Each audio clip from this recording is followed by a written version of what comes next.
year ago, I was talking with Max from Wednesday Journal. You'll hear from him in a minute. And he told me something that kind of riled me. And I think it might rally you too. He mentioned that when we lose our local independent media, what we have left is Facebook. Yeah. And now I love my Facebook for my family and my friends and what they're eating and just a way to keep up. But that's not where you're going to get reliable, independent, truthful news. Um, I was thinking, because many of us are about the same age as this is a celebrating seniors program.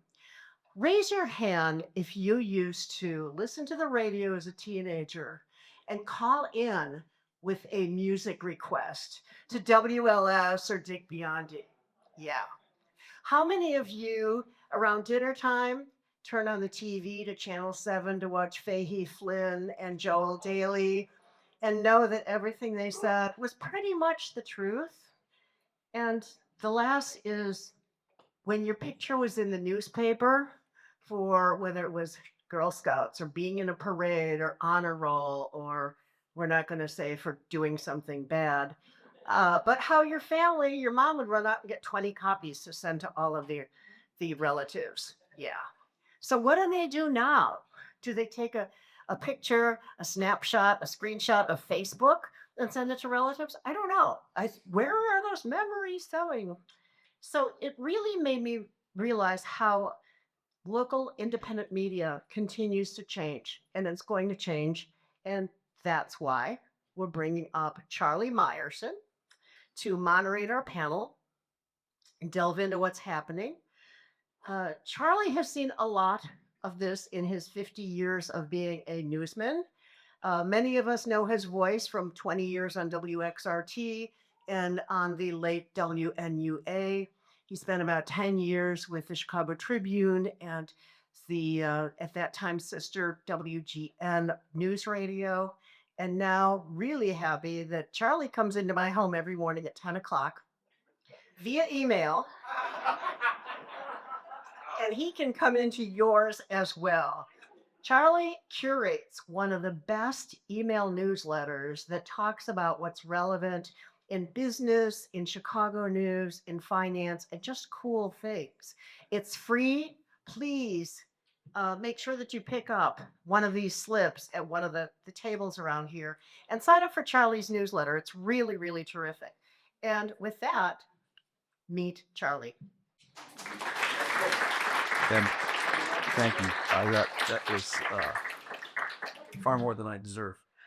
I want to say, just for the record, Chicago Public Square would be nothing if not for the work of wonderful journalists, some of whom are here, but who are working in the Chicago area and around the country.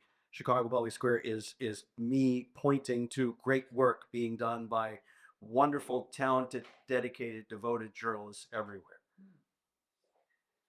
This is the best of times and the worst of times for the news business. Worst, of course, because the tides of audience and advertising have eroded circulation and revenue. The best because, well, this is the kind of social and political climate that journalism was built for, and that the First Amendment was written for. We have no shortage of great reporting, even as many media organizations, corporate overlords are bending their knees.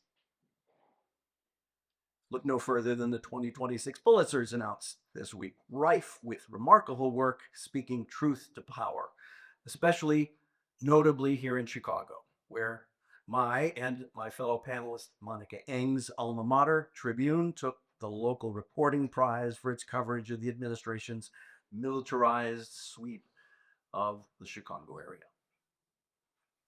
But anyone who's compared video widely circulated this week of the Tribune staff celebrating that win to similar celebrations at the paper's former home, we used to call it Tribune Tower. I guess they still call it that. Couldn't help but notice that what once would have been a cheering staff of at least a couple of hundred people, this week was down to a few dozen. Sunday papers where advertising inserts once vastly outweighed editorial pages are a thing of the past. It's now just the reverse. And yet, even as big news organizations here and around the world shrink, the digital revolution has leveled the playing field for a new generation of journalists, some of them with us today. Monica Yang, an award winning, just last night, Chicago Headline Club Lissagore Award winning veteran Chicago reporter. Over the course of more than 3 decades, she's covered a broad range of news for the Sun-Times, the Tribune, and WBEZ before joining Axios Chicago as a reporter 5 years ago, 2021. Manny Ramos is an investigative reporter for Block Club Chicago, which also won a Lissagore last night for its coverage of the atrocities that unfolded here in the Chicago area. Manny's covering issues facing the city's underreported areas, most recently including the impact of Operation Midway Blitz.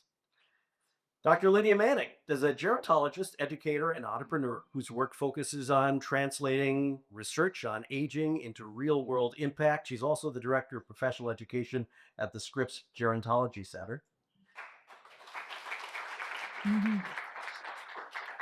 Max Reinsdorf is the general manager of Newswell Chicago, the Arizona State University-based nonprofit that is the relatively new owner of Oak Park and River Forest's Wednesday Journal, the Forest Park Review, the Riverside Brookfield Landmark, the Lost Daily Weekly.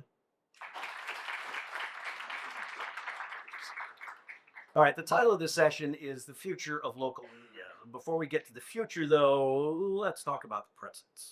How do you perceive the Chicago area's current media landscape? What's out there? Manny, let's start with you. Mike, you turn your mic on? It's on? Okay, good.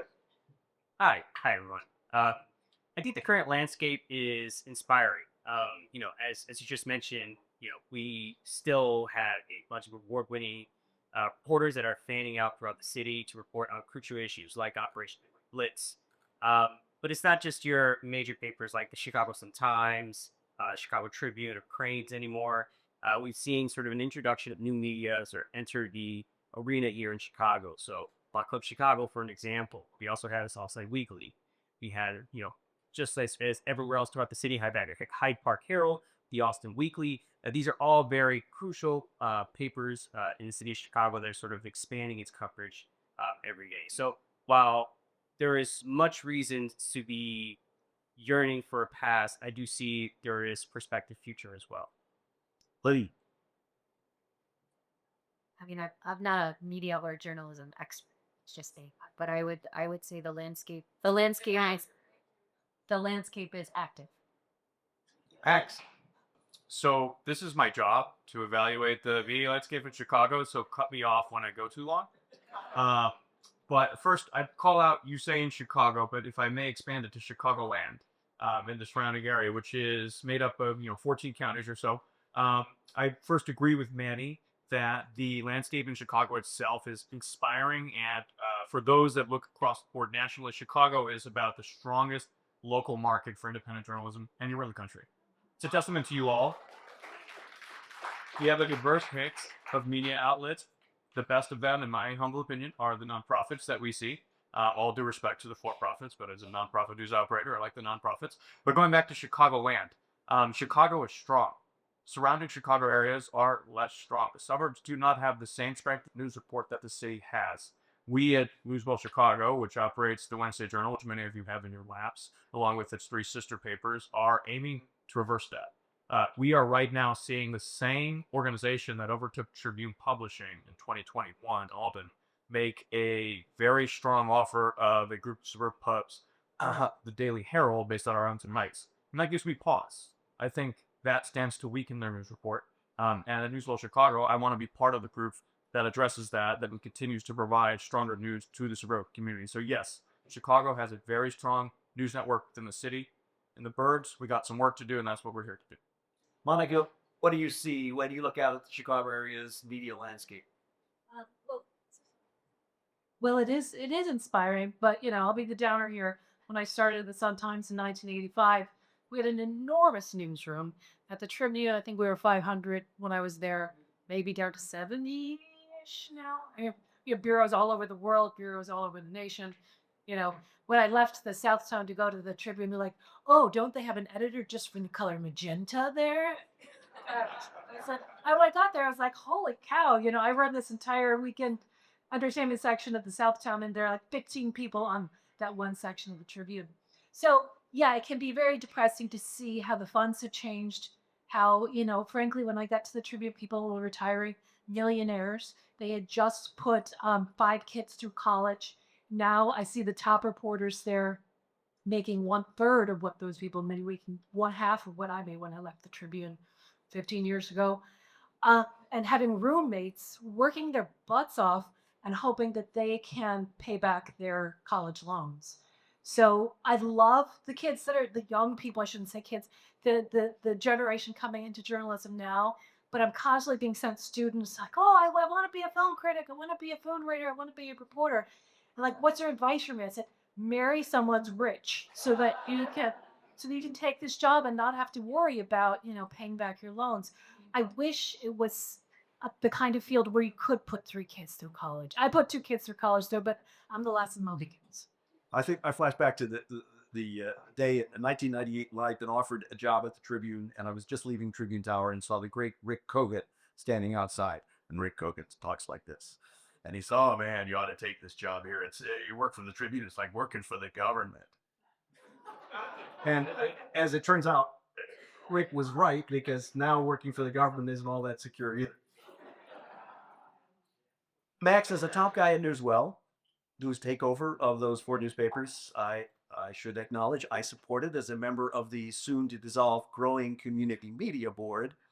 How do you address concerns about the prospect that these local papers are now under the umbrella of an organization based in Arizona? Great question. And one that Charlie and the rest of the GCM board, when we were contemplating this transaction, spent a lot of time studying, because that the board was the first to raise that very question. It should be known that we retain locally all editorial control. So any of the news report you see or disagree with is ours. It's not any influence from Arizona. We get to decide everything that goes into our papers, on our websites, into our newsletters.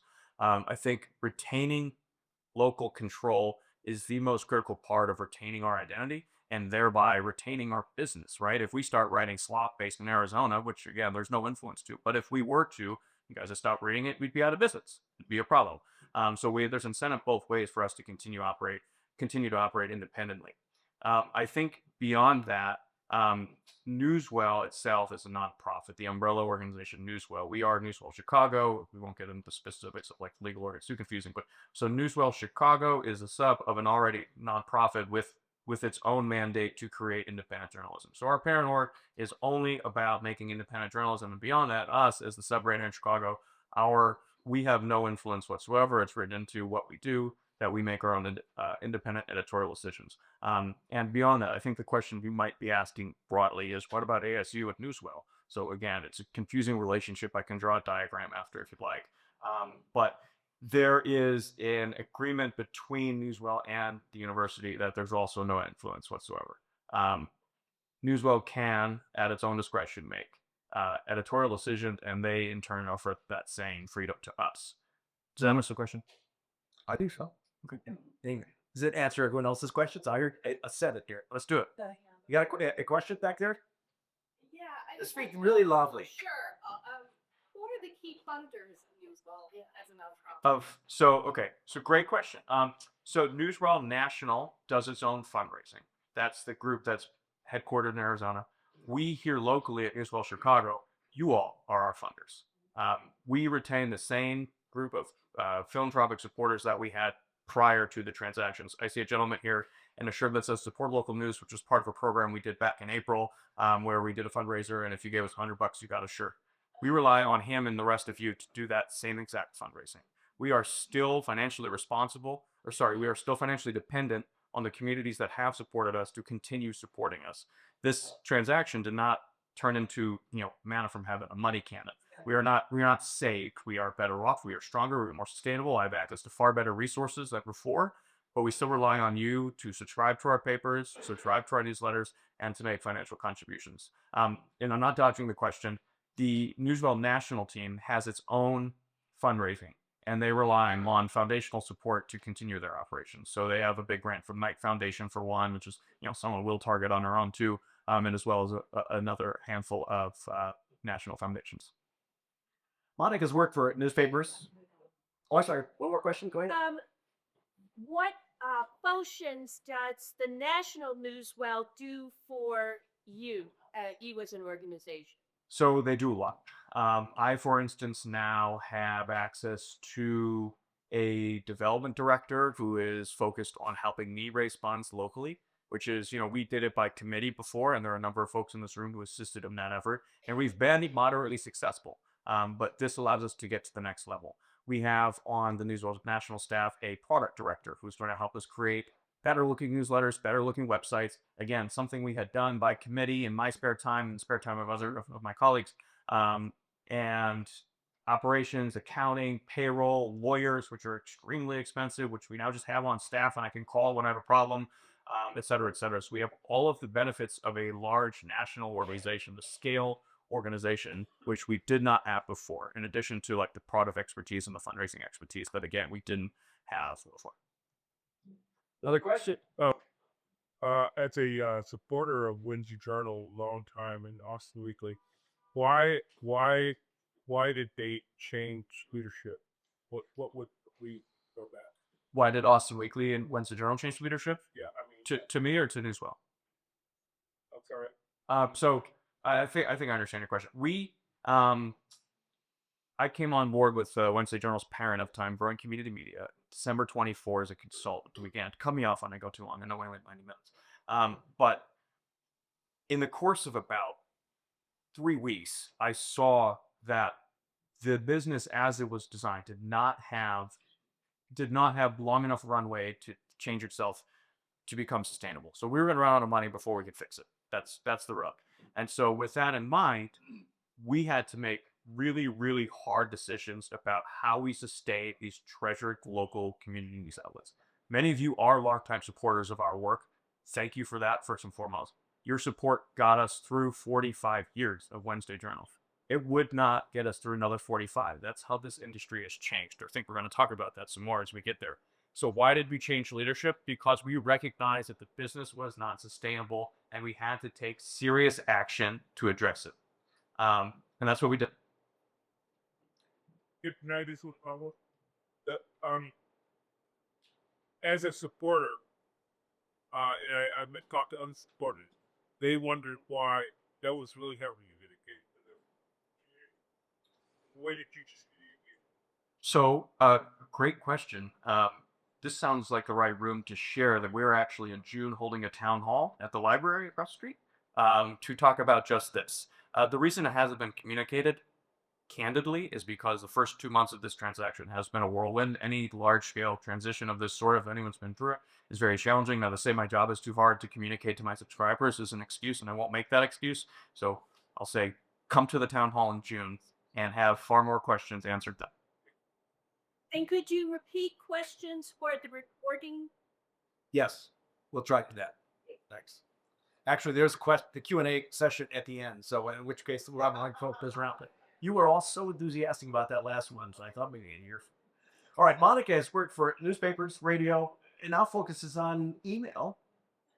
How do you assess the state of each of those news media today? Well, it's all changing. Newspapers, as as I mentioned, the staffs are they're tiny. When I started the Sun-Times, we had a fashion editor who went to the London and Paris and Milan shows, and money was no problem. Rupert Murdoch owned us, and money was coming out of our ears. That is no longer happening. Now there's firing people in waves and waves and waves. But Tribune still did a great job. Blogclot did a great job. Lots of people did a great job covering Operation Midway Blitz. But the resources have just shrunk like crazy. And as you said, that the model was not sustainable anymore. On radio, people are all switching to their smart devices or podcasts, terrestrial, what called in your car radio kind of dial thing. That's kind of dying. But I still see a lot of robust action at WBZ as it merges with the Sun Times. Obviously smaller staffs overall. Newsletters, yeah, they're going. We have 140,000 subscribers to the Axios newsletter, totally free. If you want to become a member for $25 and have us shout you out on your birthday, you could do that. But it seems to be growing. Yeah, I'll be honest. When I was poached to go from WTBZ to Axios, I'm like, newsletter, what's that? I never read that, and now I love it.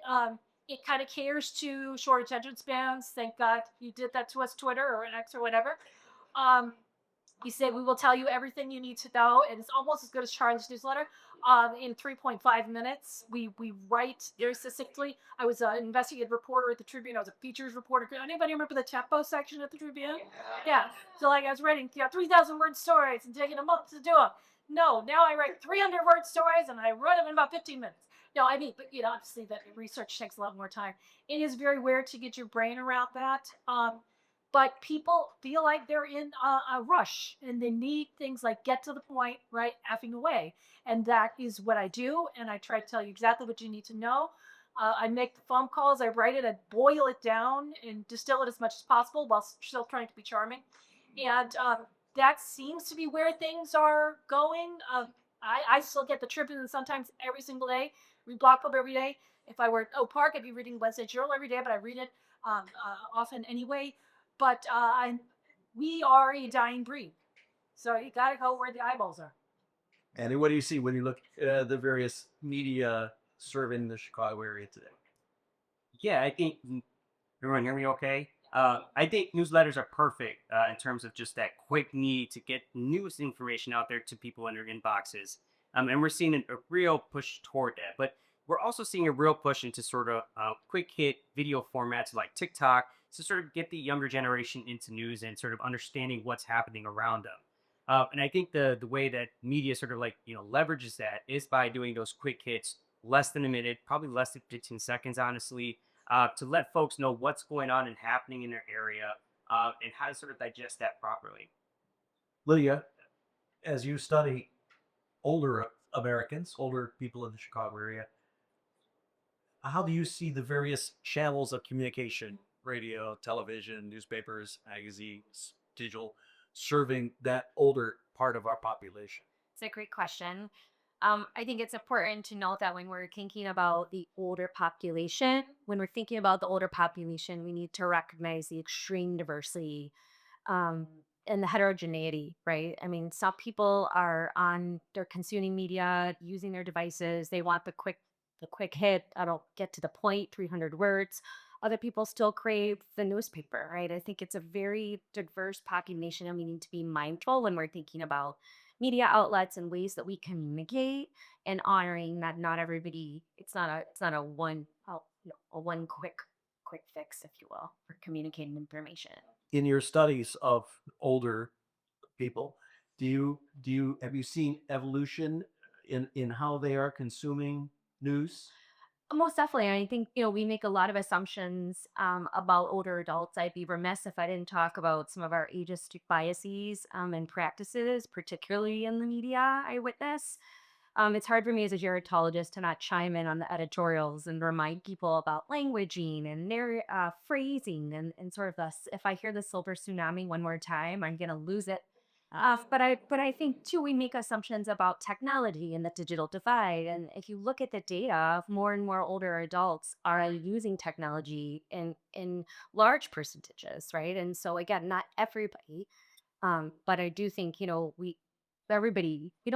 don't go seek the news anymore. I feel like I can say this across the life course and for all populations, all ages. If we encounter it, we can't get away from it, right? And so I think it becomes more of a how you filter it, process, and make sense of it.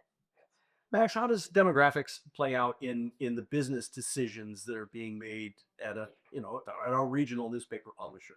So I don't know that I do consider demographics for sure. I would say, generally speaking, it is fair to say that print readers skew older and newsletter and website readers skew younger. It's not like completely true 100% of the time. There's, people read everything. But I guess when we consider demographics, I know that my existing circulation base is generally older.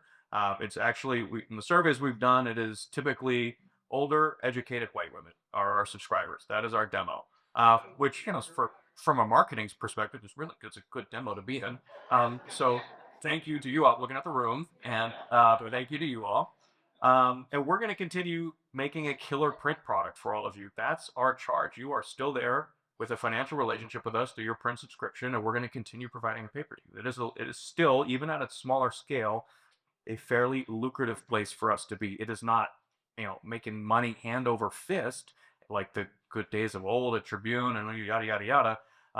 But as long as we still have enough folks to support this thing, we're going to keep doing it. That's nowhere on our roadmap is us getting out print. Just to be clear. Beyond that, I just want to spend a minute talking about newsletters because I think our newsletter product is, I'm a younger guy, forgive me. I think it's our best product. And it's certainly our fastest growing product. So that I think, as my colleagues up here have said, that's where the audience is going. Yeah, they're also on Instagram and they're on TikTok and they're on Twitter, whatever, which is something we're going to get you down the road. But in the immediate future, our newsletter audience is up almost 50% year on year. That's killer for us. That's enough for us to feel really confident of our future. So right now we're going to continue serving this older, white, educated female demographic with our print product, and anyone else that wants to pick up a print copy.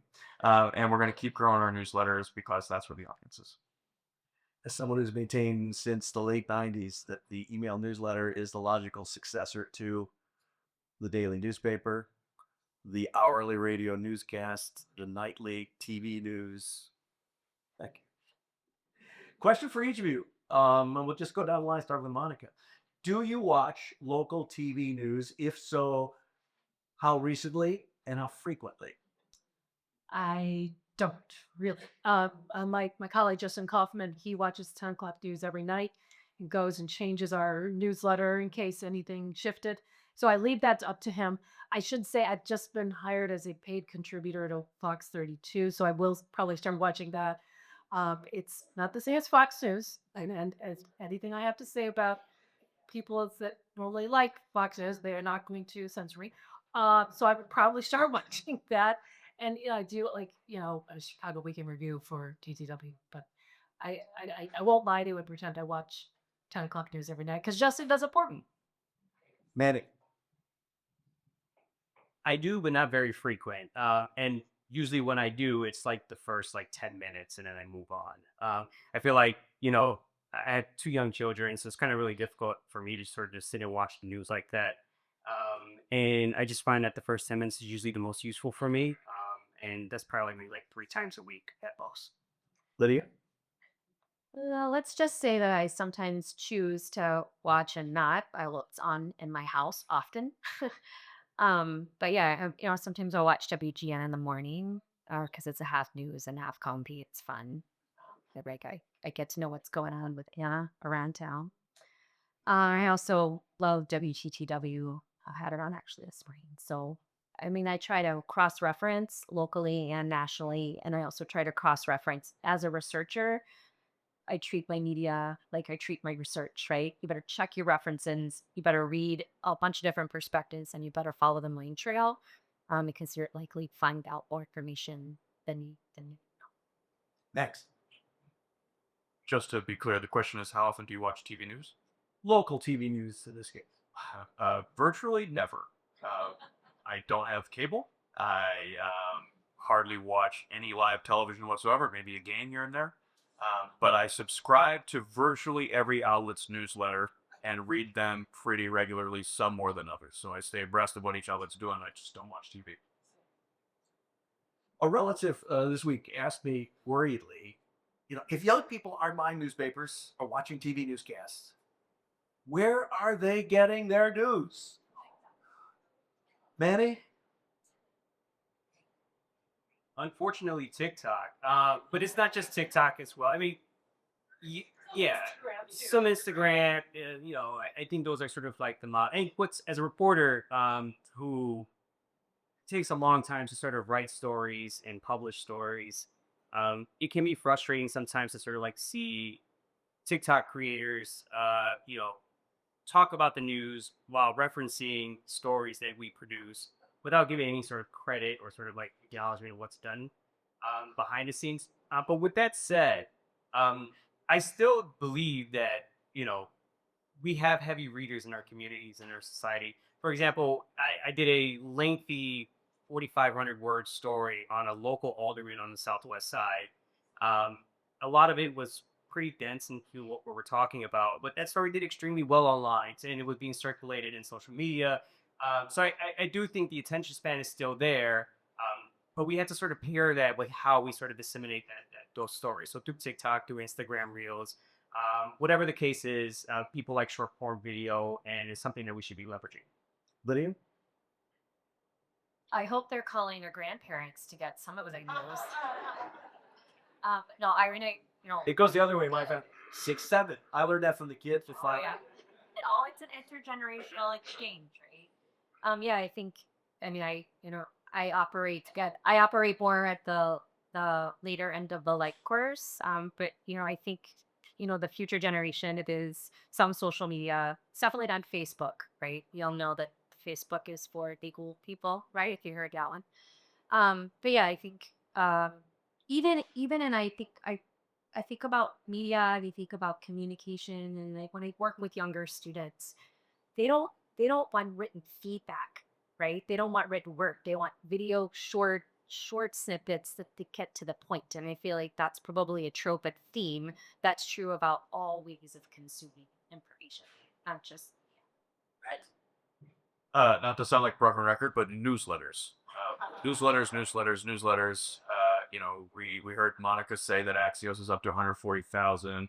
Manny's Blog Club, of course, is doing gangbusters on their newsletters and has for some number of years. And I think there's a lot of folks younger to be had with that product. And I just to say, yes, we all need to get news in front of people on Instagram and TikTok, if only to lessen the brain rot you get otherwise. I should say that we have done demo surveys of our newsletter. It is mostly white, over 55 homeowners, college educated. We're hoping to get more young, and we love everyone at that demographic. We would love to get some younger people too. And so, like, if I leave court, let's say I'm leaving federal court, and the judges just made a big decision. I have started to do a minute video. Hi, I live in Dirksen Federal Building right now, and Judge Sarah Ellis has just decided blah, blah, blah, blah. And I get that up.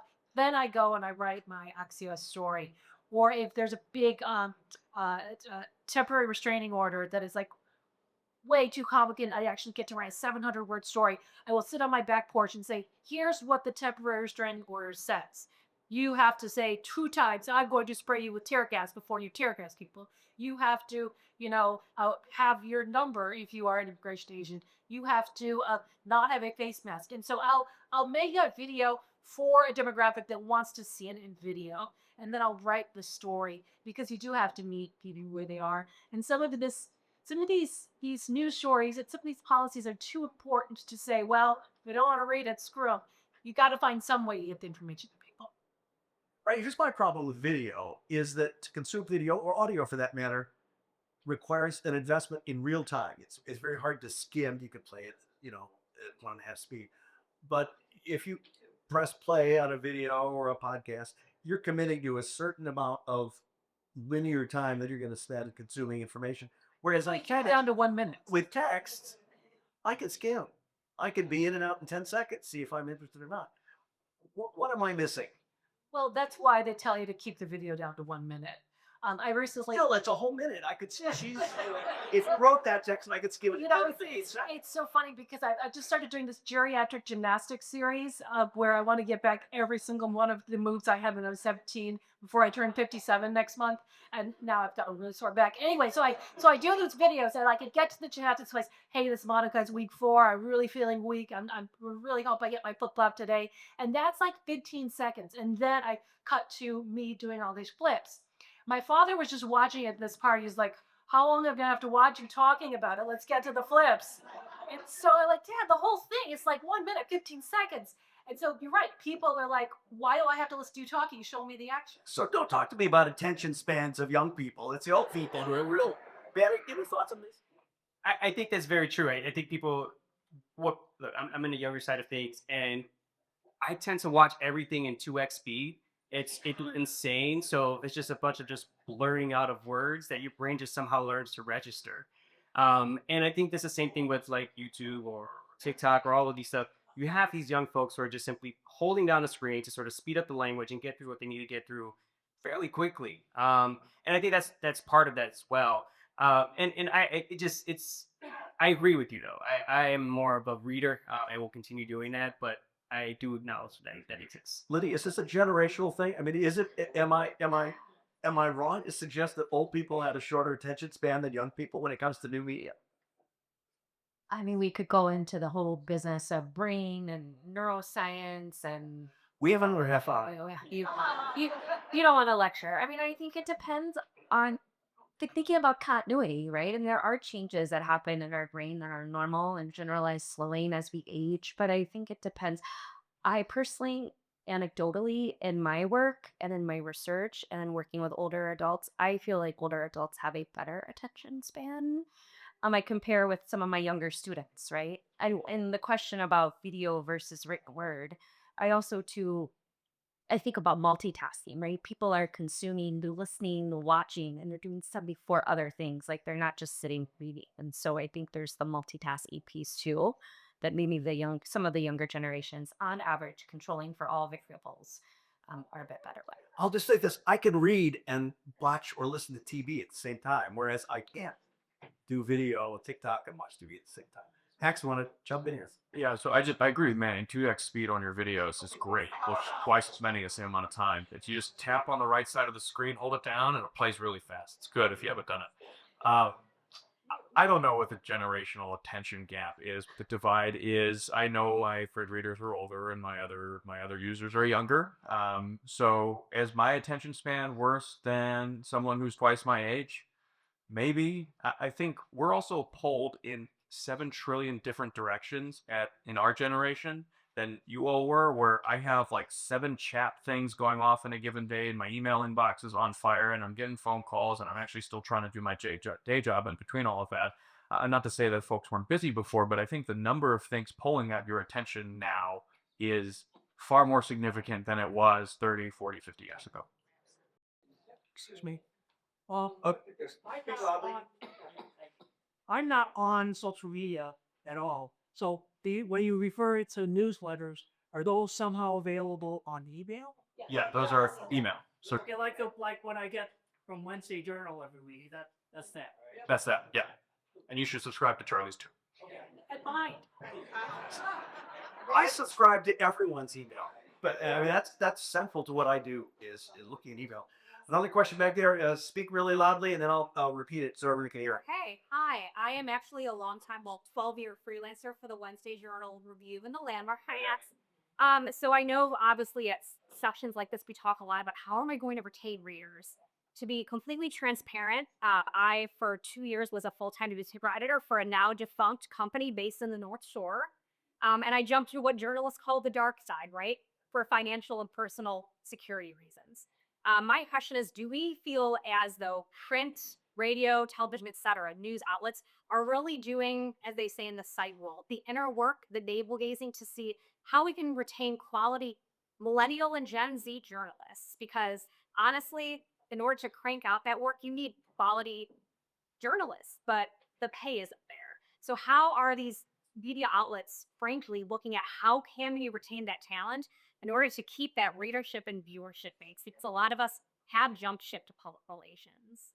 Question is, how can legacy media keep their journalists, their talent on board to keep creating great content? Max, this sounds like one tailor-made for you. Again, cut me off because I got a lot to say.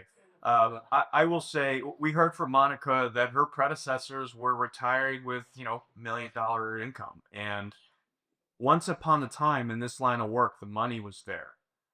Things changed. It got worse. It is now we kept peeling back layer after layer, and we kept getting worse and worse at this, and the incomes got lower and lower until I think we may have bottomed out, and we're starting to see the shift. I said earlier, I think the world of nonprofit news outlets. I think the world of them, not just because I run one, but because I'm a huge fan of virtually all of them. I think that's what's next. We need to get really good at recognizing we can't chase 15% profit margins and still run a sustainable business that still pays people well. I don't see how that can possibly work. Maybe someone smarter than me will figure it out down the line.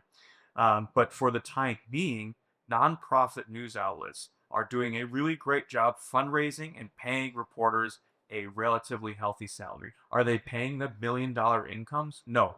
But the executives of those organizations aren't ever going to make $1 million either. And that's okay. We're not here for the income, we're here for the impact. So to answer your question, I think you need to support your local nonprofit newsroom, not just me, but also Block Club and also all the other ones, so they can raise enough funds to continue growing their operation and continue paying their reporters what they deserve. Lala. We mentioned demographics and audience. Are you at all concerned about demographics of the content created? You know, once upon a time when you had a newspaper, see a byline, you click on the name of the byline and you get information about that person. It's getting harder and harder and harder to do that. Does that cause some concern? Danny, would you like to tackle that one? Repeat the question. Yeah, let's agree. Thank you very much. It's getting harder and harder for readers to find out who is responsible for the journalism that they're reading. Bylines aren't so clickable as they used to be. What is Block Club, for instance, doing to connect reporters with audience? I think that's a very good question in terms of just building trust, right? And Block Club has is doing the work and trying to do that with our reporters that sort of fan out throughout the city. But more than that, it's about engaging the community itself. So holding reader events where we sort of like mingle with our readers and at a bar or at a coffee shop, hosting book events or book clubs that we have, right, where we read books with our readers. And just in general, sort of like having these, in the last couple of years, we've been doing sort of these block parties where folks come out, they meet the reporters there. Like I'm checking tickets as they walk in, and you're like, oh, you're this person. I'm like, kind of, I guess, but it's really about sort of meeting folks where they're at, not just when you're reporting itself, but in the afterwards of reporting. But with that said, if I could just say this really quick, I share your concern deeply about trusting folks that are on the internet. I mean, with the rise of AI and sort of like these fake content creators, it's really hard to sort of figure out who is real and who is not. And it really takes more, extra steps to sort of identifying a real reporter versus someone who's just yelling into a phone. I 100% agree. And Axios, we try to do a lot of public events. I was so pleased that Charlie invited me to this because I love doing face-to-face events. Axios could have come in and hired a bunch of people who they could have paid very bad salaries. They came in and let's just say I'm finally be paid what I'm worth after 49 years in the biz. Or sorry, 42 years in the biz. And they wanted to make sure we were known quantities in Chicago, that people could look back at decades of our work to know if we're trustworthy people. You can click on our names and it says your email, but also our biography. But there's a huge danger as AI is coming in and people are. I met this guy at this event last night, and he got laid off at the Voice of America, and now he's training large language models to write news stories. And I said, I really liked you until you told me that, Mister.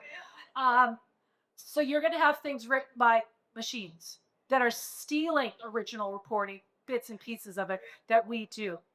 And that's really scary. So I absolutely agree with you. It's so important to be able to get to know people in your community, see them in your community, know they're real people, and know their track record. Let's talk about AI. It's here. It ain't going away.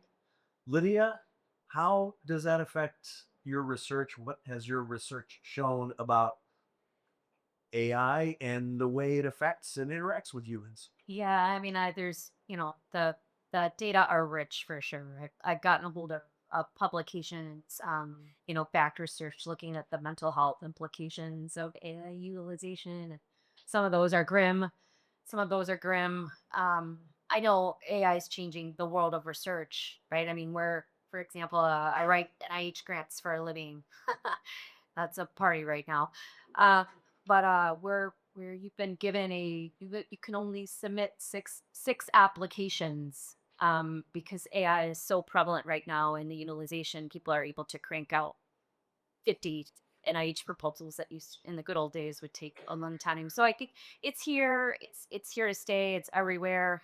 I work at a university. I think, for my understanding, embrace and write. Do what you can to empower yourself around literacy. Know what you're consuming. Know the origin of it if you can. I mean, I think we need to arm ourselves, um, with knowledge. Knowledge is power, but it's here and it's not going anywhere. So. Max, how's it playing out at Newswell? So, I mean, in our local newsroom, AI is virtually nowhere to be found. Um, I will say, for the time being, that's a good thing. I think that's right. We need to approach it with caution, but we also need to be realistic that the Dow hit its newest high again for the 100 trillionth time because everyone is going big gangbusters every time they put OpenAI in their earnings reports. Um, and what that means is I think it's coming for us whether we want it to or not. I am not alone going to be able to defend my newsroom from whatever AI is bringing, and I need to approach that with caution and realism and integrate it in an ethical way that helps produce a better news report and helps readers get better coverage. I don't know what that is yet. If I don't hurry up and figure it out, it's going to happen without me. So that's the real challenge. It is moving far faster than I can keep up with it. I'm not an AI expert, obviously. Most people aren't, but it's already impacting just about everyone's job. So we better figure it out. AI is many different things. And I will say that for transcribing interviews, so I give you a Mayor Brandon Johnson press conference, and as he's speaking, you will transcribe it for me so that I can pull quotes, something called Otter. So that's AI. And I will admit that when I FOIA huge amounts of data from the city, and I get 90,000 lines of spreadsheet data back, and I want to know, okay, which of these wards has the highest, lung cancer rate. I will ask it to initially crunch that data, and then I will go check myself. And in that way, it can be used for good to analyze data, to find the bad guys, to find patterns, to find corruption.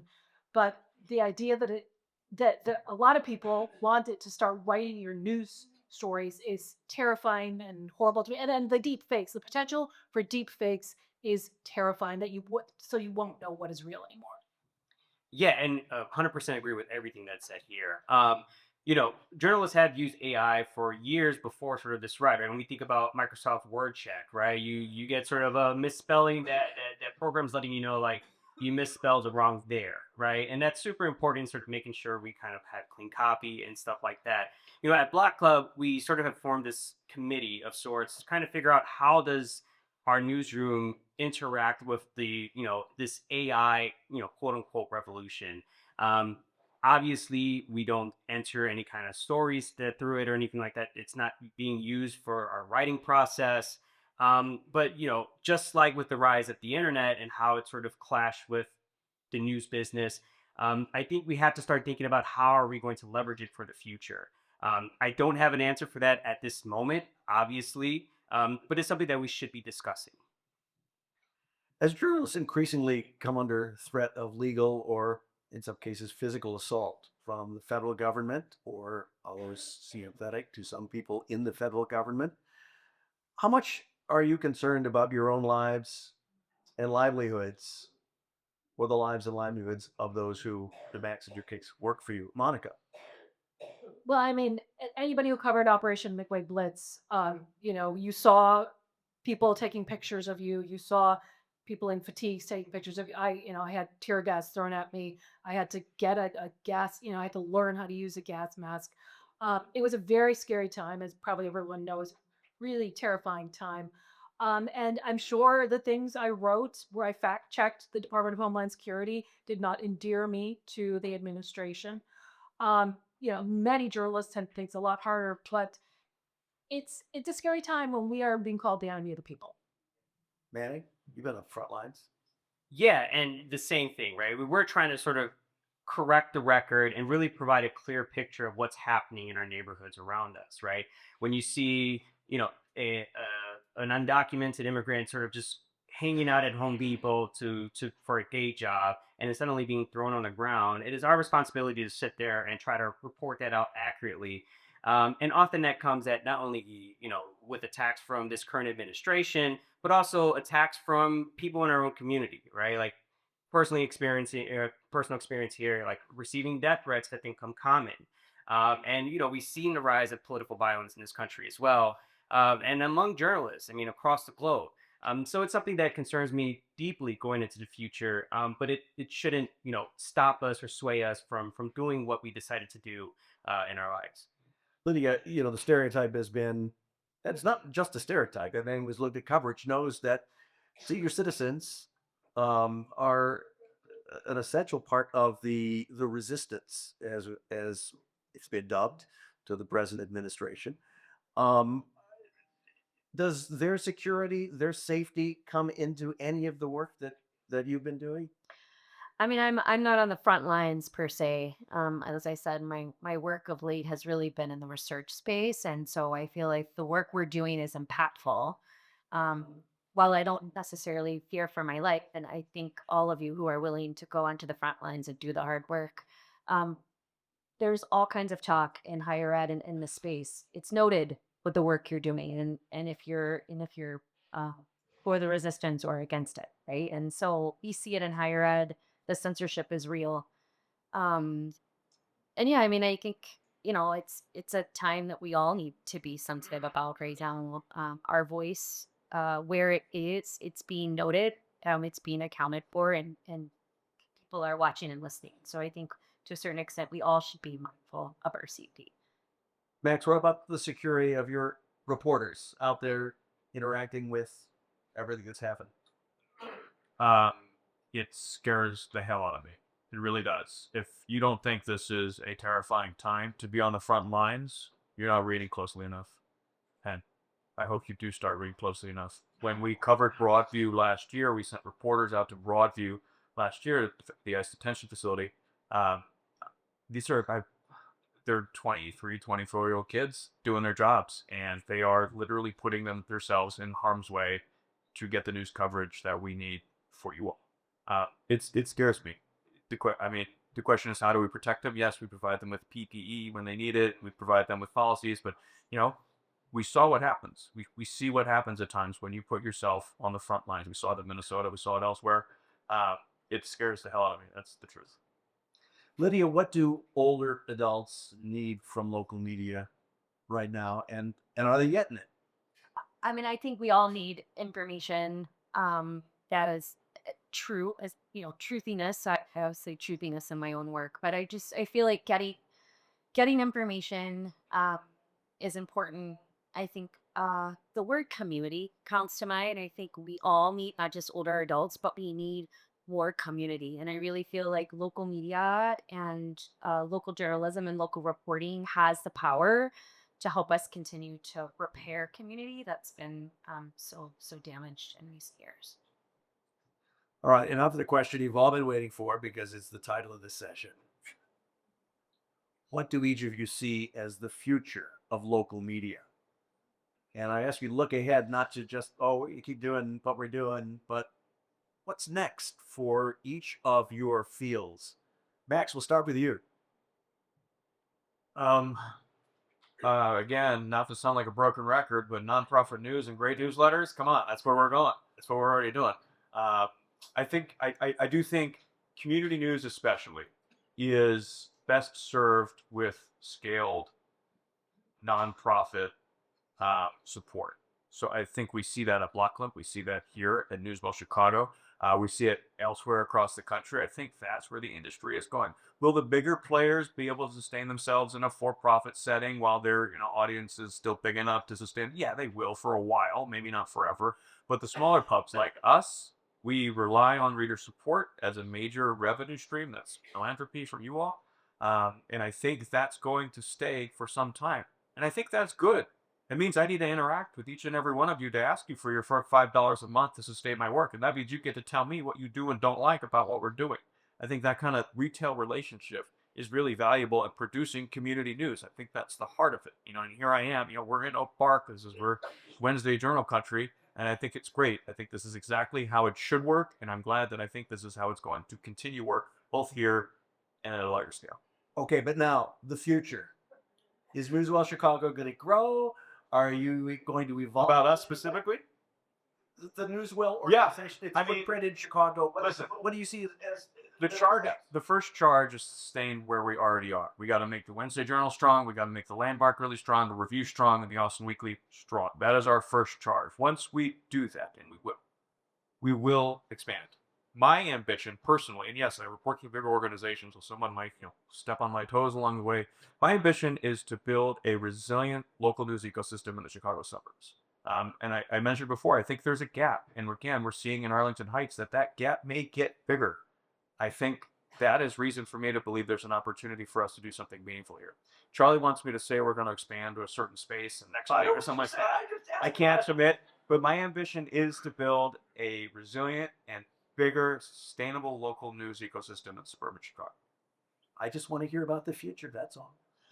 Lydia, what's the future of gerontological research and gerontological? That's hard to say. Work on how people interact with the news media. I think again, having an appreciation. My thought is the future looks more community oriented, mission driven, hopefully interdisciplinary. Right? I think about aging when I approach any opportunity or challenge related to aging from a problem research perspective. I don't dare do it without an interdisciplinary team. And I really feel like the future of media, local media particularly, is an appreciation for that multi-pronged perspective. Manny, what's ahead for Block Club, or if you want to expand it beyond Block Club, what's next? I hate predicting the future because I'm always wrong. But I speaking generally, I think if we are able to maintain what we all have come to know as the free press, I think eventually the pendulum's going to swing in the opposite direction. Right now, everyone's focused on this new media in terms of, I shouldn't say new media, this social media aspect of our lives and how we interact with it and the short attention spans. I think it's going to eventually tire folks out, and there's going to be a pendulum swing back to the old ways of how we interact with news and how we interact with media in general. I think there's going to be a lot of pain leading up to that shrinkage, the way we've been experiencing it as we have been. But I hope that it goes back to the other direction. Monica. I hope that people. I think we're going to see the rise of AI, and we're going to see the rise of deep fakes, and we're going to see the rise, and to some people's benefit, people saying, "Well, what's real? What's the truth anyway?" And hopefully that will lead a pendulum swing. And you guys should copyright this now. Get the domain "real intelligence news" instead of artificial intelligence news, from real people who are accountable to you, who aren't robots. People are going to crave the kind of on the ground reporting of things we have eyewitnessed and we have seen firsthand, hopefully. And they're hopefully going to understand it's got so much value that they want to pay for it.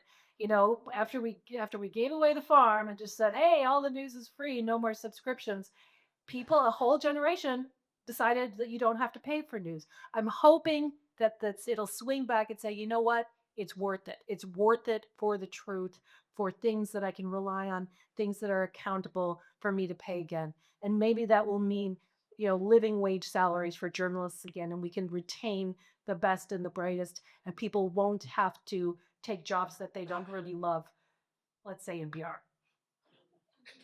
So, And nothing wrong with PR, but a lot of people want to be full-time journalists. The jobs have disappeared, and a lot of them don't pay a great living wage anymore. And with the future. And with that, I think it's time to go to questions from our audience. So, Chris, you want my microphone? Piece that I didn't hear, I'll refer to Charlie's wonderful Chicago Public Square, where he honestly reports whatever he's pointing the finger to and encouraging us to read. At the same time, toward the bottom of his daily newsletter, he says, I've lost this person because they think I'm too liberal or whatever. I think you guys talk about the future of To Tell the Truth with all the polarization that we're experiencing. Where do you think that's going to go? So sort of the political polarization. How do we fall on what's the truth? How do we get people to trust us?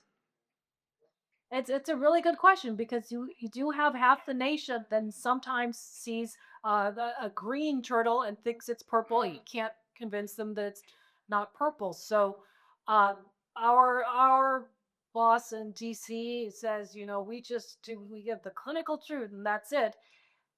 And I wish people believed that, but I don't know how to convince people that this is an orange or this is a yellow air clip. Other than to say this I've got a long track record. This is yellow to me. If you come in. I don't know. I think if we knew that answer, we wouldn't have be in this position that we are in today. I, I believe the fever will break eventually. I mean, I hope it does. The only thing we can do is sort of just keep reporting on the facts. And I will say when we see out there these folks sort of like come to realization that they've either been lied to or misled or have joined a cult by accident. Yeah. Like I think it's important that we don't shame them. We kind of sort of welcome them back into the fold, even though we want to sort of throw tomatoes at them. We probably should not.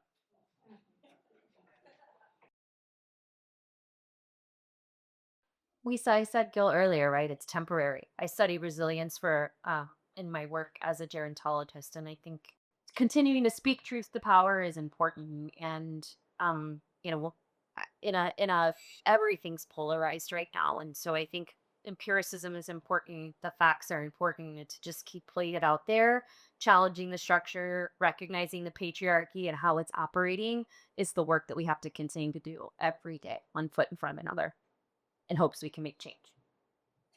I think it's a very complex question. I think my 2 cents is the reason media is so polarized anyway is because some number of years ago, someone realized views go up if you get crazy, right? And that the further right you got on Fox, the more views you got, and the further left you got on the other guys, the more views you got. I think one of the reasons I keep talking about the benefits of a non-profit news organization is because we're not beholden to the profits that those cable news networks were looking for. And I think, yeah, they probably found that Fox News is the highest rated cable news program in the country. It does really well. And they make plenty of money, not as much as they used to, but still plenty, and still plenty more than we do. I think removing the profit incentive, as is the case with us, helps quite a bit, removing your need to say things that you know your viewers are going to want to see, or in my case, my readers are going to want to read. I think that's part of it. I think the profit motive, removing the profit motive, is very helpful. I'll say beyond that, and I said at the top, it's very complex. That clip is yellow, but it's also not red. It's also not blue. And depending on how you tell the story, people will react differently. Each of those statements is equally true, and each audience segment wants to hear it said not blue or not red or yellow. So it gets really complex trying to tell a true story. And the facts are sometimes we may tell a story and it's true. And if you were to look at our counterpart on the other side of the aisle or another newspaper that covers it slightly differently, they're still factually correct. But the way you describe it gets different. And that's one of the real challenges that I frankly don't have a clear answer to. I'll just add a little historical perspective. Polarization is the natural state of media in this country. It was a relatively short period of time. Some have called it the age of mass media, roughly 1950 or so to 1995 or so, from the rise of the TV networks to the rise of the internet, in which a sort of general approach to objective journalism became what most of us saw. 3 TV networks, a handful of newspapers in town. But before that, in Chicago, for instance, in the early part of the 1900s, there were 9 or 10 newspapers. And you picked the one that most closely matched your political inclination. So, in some ways, we are now back to the future. And I think transparency is so important. How did I get this information? Well, I got it from this government agency that has this track record doing this. Here's how I crunch these numbers. Here's how I put this with this here, and here's who I am, and here's my history. So you can judge me on all of that, rather than just like, here's my opinion. I'm on TikTok. Figure out if I'm right or wrong. So thanks for letting me hog this for a minute.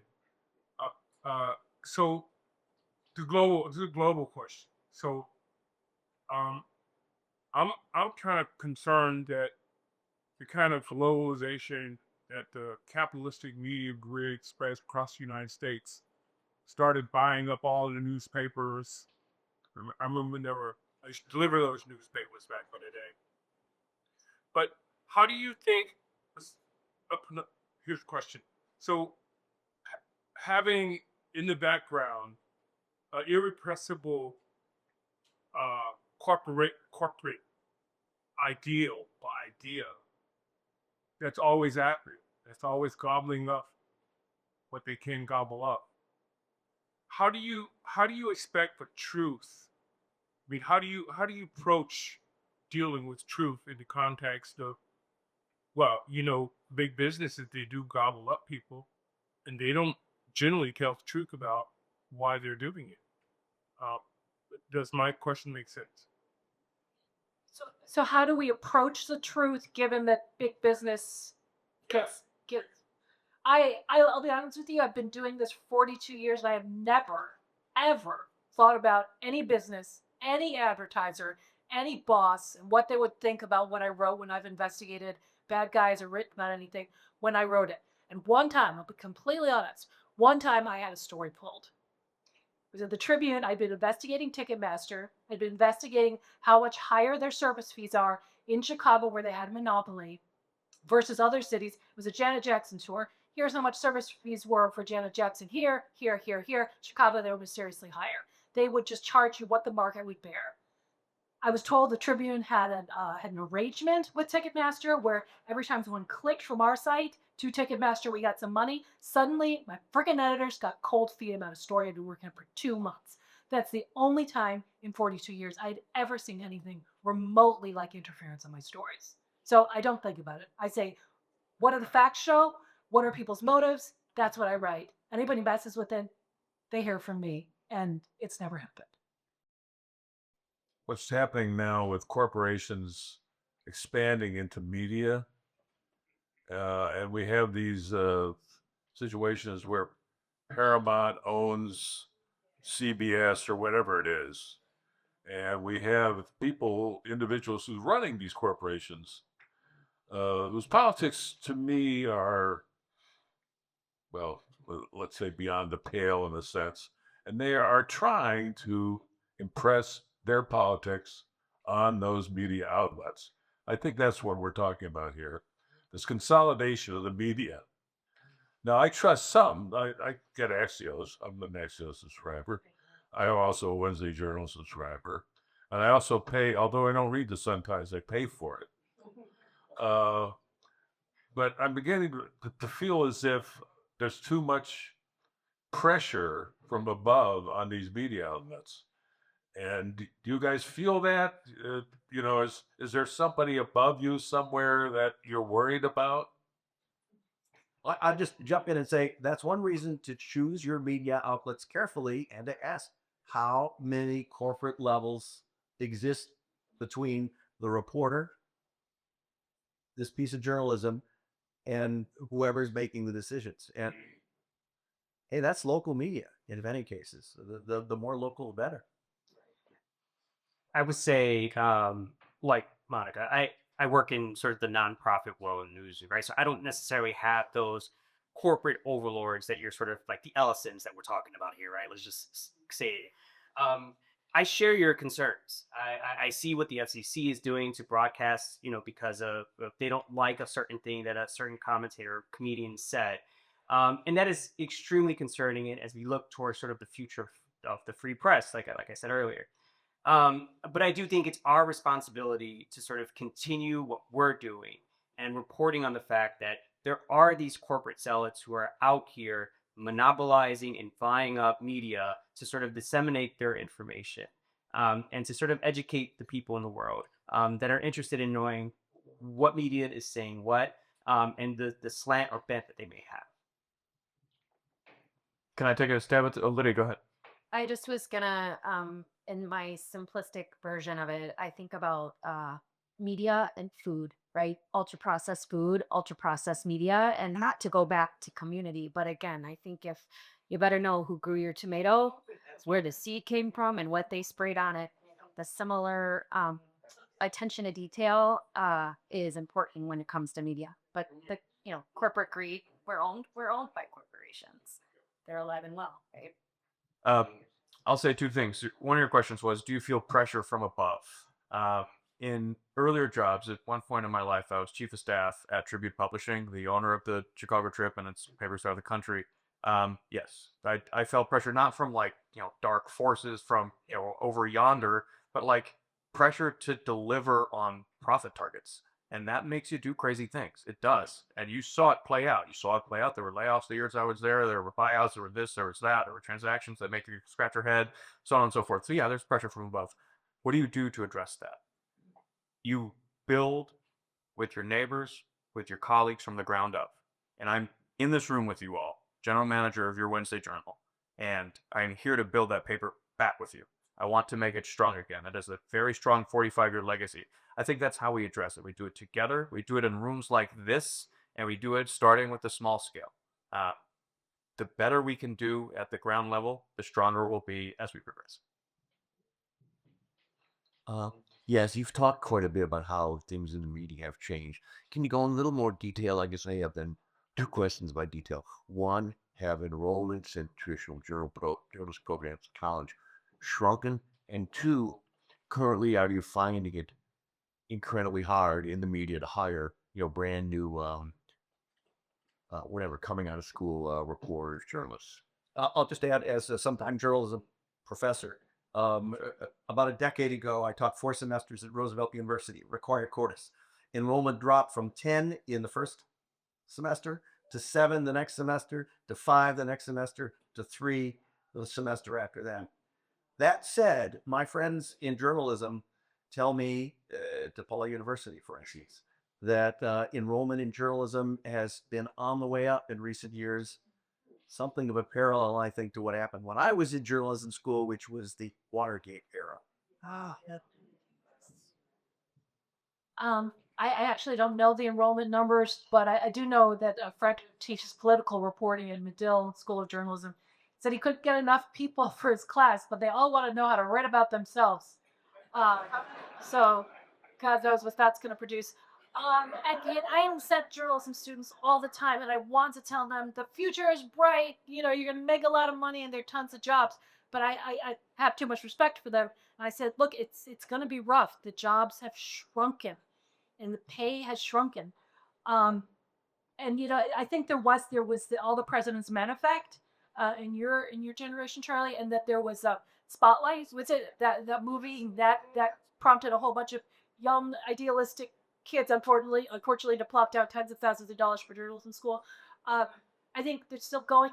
I just wish I had better news for them.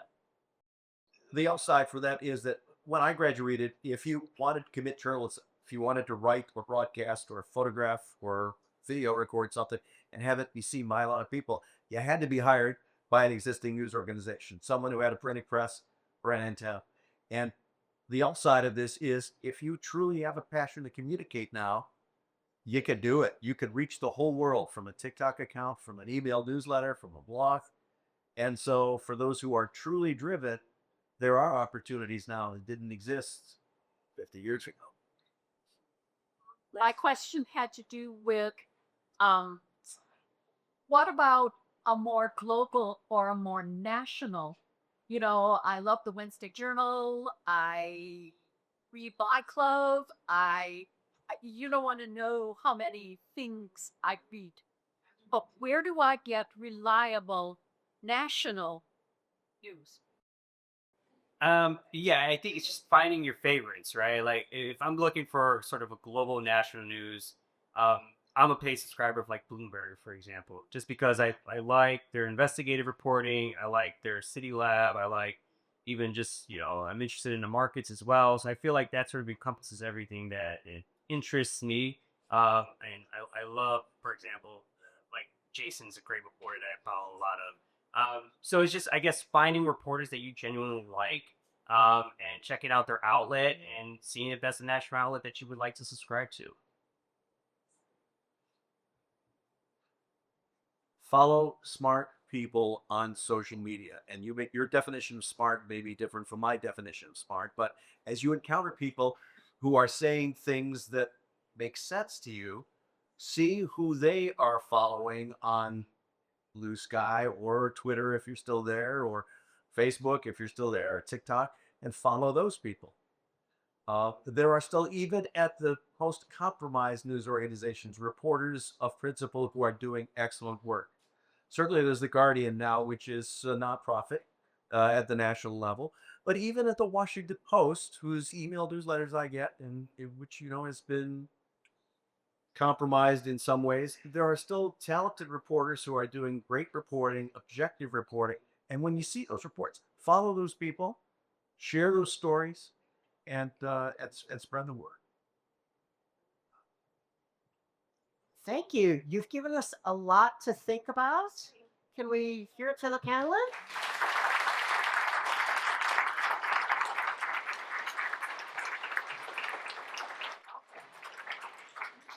I want to say a huge thank you to the 19th Century Charitable Association for providing this beautiful space.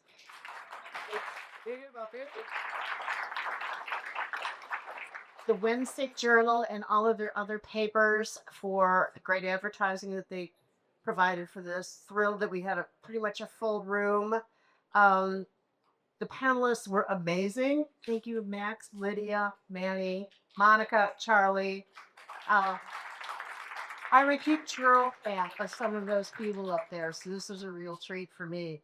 There's one last person that we're inviting up because another one of our sponsors. Meet Phyllis Rubin. She is the president of Arbor West Neighbors.